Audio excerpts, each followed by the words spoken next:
अवधि मटन दम बिरियानी बानाबो आज के बिरियानी तैरी माने खूब झमेला এই ভুল ধারণাটা কিন্তু আপনাদের আজকে ভেঙে যাবে।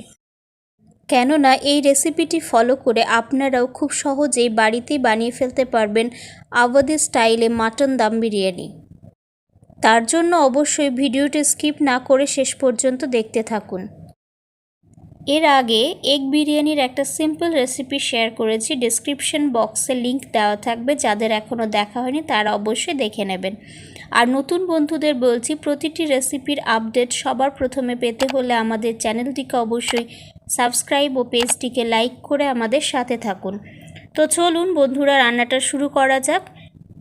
বিরিয়ানিতে আলু তো মাস্ট, তাই এখানে আমি 7টা আলু নিয়েছি, যেগুলো অর্ধেক করে কাটা রয়েছে। আলুটাকে ভেজে নেওয়ার জন্য কড়াইতে বেশ খানিকটা সর্ষের তেল দিয়ে দিলাম। আর আজকের পুরো রান্নাটাই কিন্তু আমি উনুনে করে দেখাচ্ছি আপনাদেরকে। অর্ধেক করে কেটে রাখা আলুর সাথে সামান্য পরিমাণ ফুড কালার মাখিয়ে নিয়েছি। তেলটা গরম হয়ে গেলে আলুটা দিয়ে দিলাম, তার সাথে অ্যাড করলাম সামান্য পরিমাণ লবণ আর হাফ চা চামচ পরিমাণ লঙ্কা গুঁড়ো।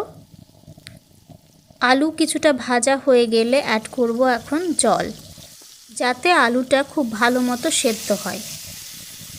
জল অ্যাড করার পর আলুটা ঢাকা দিয়ে দিলাম। কিছুক্ষণ পর ঢাকাটা খুলে এখন অ্যাড করছি খুব সামান্য পরিমাণ বিরিয়ানি মশলা। তারপর আবার ঢাকা দিয়ে রেখে দেব বেশ কিছুক্ষণ পর ঢাকাটা খুলে চেক করে নিচ্ছি আলুটা সেদ্ধ হয়েছে কিনা। আলুটা প্রায় 85% মতো সেদ্ধ হয়ে গেলে একটা পাত্রে তুলে নিলাম।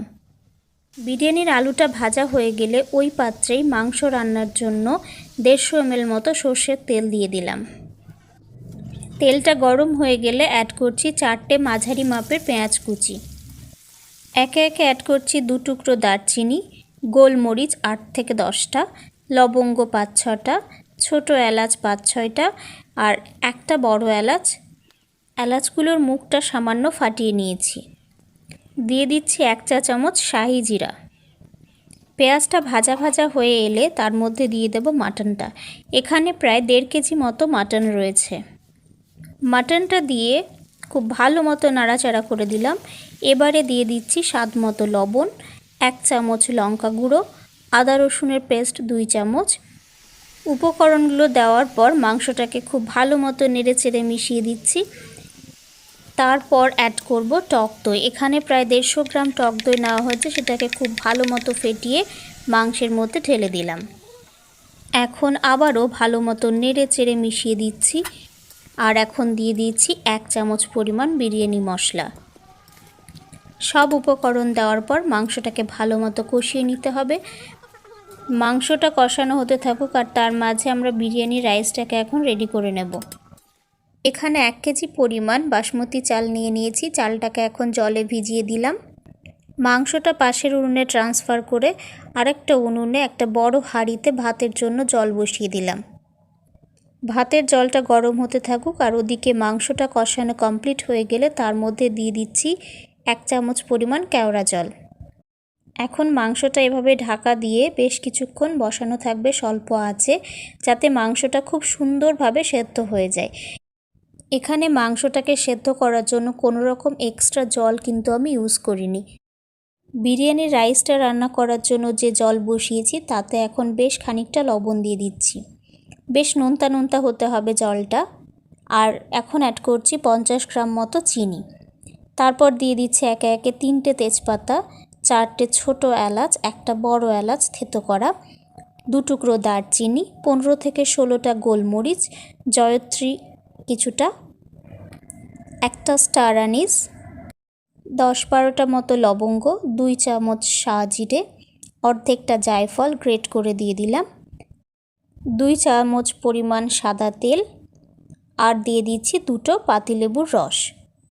বিরিয়ানির রাইসের জন্য সব উপকরণ দেওয়া আমার এখন শেষ। এবারে জলটা যখন ফুটতে শুরু করবে তখন গোটা মশলাগুলোকে জল থেকে উঠিয়ে নিলাম, যাতে মুখে না পড়ে, তবে সব ফ্লেভারগুলো কিন্তু জলেই থেকে যাবে। এবারে চালটা খুব ভালো করে ধুয়ে দিয়ে দিলাম। রাইসটা যখন 80% মতো সেদ্ধ হয়ে গেল তখন জল থেকে ছেঁকে উঠিয়ে নিলাম। মাটন দম বিরিয়ানির মাটন, আলু, রাইস সমস্ত রেডি, শুধু বাকি দমে বসানো। এবারে বিরিয়ানিটাকে দমে বসানোর জন্য একটা বড় তলাযুক্ত হাঁড়ি বসিয়ে দিলাম উনুনে। হাঁড়ির মধ্যে প্রথমে দিয়ে দিলাম মাটন, এখন দিয়ে দিচ্ছি আলুগুলো দেওয়ার পর বেশ ছড়িয়ে দিলাম তলায়। এবারে দিয়ে দিলাম ভাত। এখানে আমি 200 ml মতো দুধ নিয়ে নিয়েছি, তার সাথে 2 টেবিল চামচ পরিমাণ বিরিয়ানি মশলা গুঁড়ো অ্যাড করে মিশিয়ে নিলাম এবং সেটা ভাতের উপরে দিয়ে দিলাম। 3 চামচ মতো কেওড়া জল, 2 চামচ মতো গোলাপ জল আর মিঠা আতর দিয়ে দিচ্ছি 3 থেকে 4 ড্রপ। ঘি দিয়ে দিলাম 2 টেবিল চামচ পরিমাণ, এখানে আমি 4 জায়গায় ভাগ করে দিয়েছি। আর এখন দিয়ে দিচ্ছি জলে ভেজানো জাফরান। এখন ঢাকনাটা বসিয়ে আটার লেই দিয়ে সিল করে দিলাম, যাতে কোনো অবস্থাতেই ভেপার বাইরে বেরোতে না পারে। 35 মিনিটের জন্য কাঠের আঁচে দমে বসিয়ে দিলাম। প্রায় 35 মিনিট পর ঢাকাটা খোলা হলো। বিরিয়ানি এখন পরিবেশনের জন্য একদম রেডি। একটা প্লেটে উঠিয়ে আপনাদের দেখিয়ে দিচ্ছি বিরিয়ানিটা কতটা পারফেক্ট হয়েছে। একটা রাইসও ভাঙেনি, গায়ে গায়ে লেগে যায়নি, একদম ঝরঝরে হয়েছে আর সেদ্ধও হয়েছে প্রপারলি। মাংসটাও দেখুন কীরকম সফট এবং জুসি, আর আলু তো পুরো হাত দিলে একদম মেল্ট হয়ে যাচ্ছে। তো বন্ধুরা, আজকের এই মাটন দম বিরিয়ানির রেসিপিটি পছন্দ হলে অবশ্যই লাইক ও শেয়ার করতে ভুলবেন না। আর বিরিয়ানি নিয়ে যদি কোনো প্রশ্ন থেকে থাকে তাহলে অবশ্যই কমেন্ট সেকশনে জানাবেন। বন্ধুরা, খুব তাড়াতাড়ি ফিরছি নেক্সট ভিডিওতে অয়েল ফ্রি মাটন কষার রেসিপি নিয়ে।